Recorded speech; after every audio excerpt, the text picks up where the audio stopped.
Everyone saying about Tommy being like, from fighting background and all that, it's all like, it doesn't matter.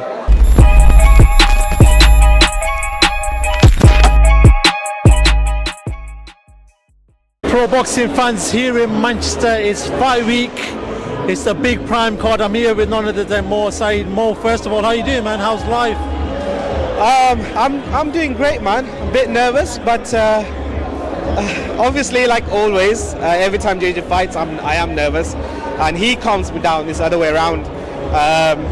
But today is just a media workout day, so I want to see how he does. I know how he does anyway because I've seen the footage, him sparring and him working out. For now, I am a bit comfortable for now, but I don't know. Every day I'll get nervous more and more. So hopefully we do get JJ winning the whole thing. So listen, a lot of people have Tommy as a favourite for this fight. Respectably, obviously, he's coming from a fighting background, coming from a fighting family. What does JJ need to do on Saturday night to beat Tommy? Listen, it doesn't mean anything where Tommy comes from. Doesn't matter if his brother is a fighter, whatnot. Tommy, well, for JJ, it's all about how your mindset's going to be in the ring and how much work he has put in. Like I said, JJ is not, thing is, JJ expect Tommy to put work in, and like Tommy said, it's going to be his 100. He's going to put his 100%. It'll be a tough fight throughout. But it's all about, on that day, it's all about the mentality and how you're going to feel on that day. So everyone saying about Tommy being like, from fighting background and all that, it's all like, it doesn't matter. It means nothing on the day. I do want to talk about the other co-main event, Dillon Danis and Logan Paul. I think that's the one that sort of sold the event, we can say, because I don't think KSI and Tommy needed to do much. He already had the hype. A lot of people are looking forward to the fight anyway. I think the rest of it came from Dillon Danis. Do you feel like he's overstepped the mark a little bit with what he's done online? Yeah, of course. Obviously. Obviously he has. The thing is, I don't support anyone who brings up innocent third party into it. Like, obviously, Logan and his partner, whatever it is their business. He shouldn't be bringing them into this. But it did get Logan, and he did promote the fight, so fair play. I can't say anything much about it. For that fight, I think Logan got it easily.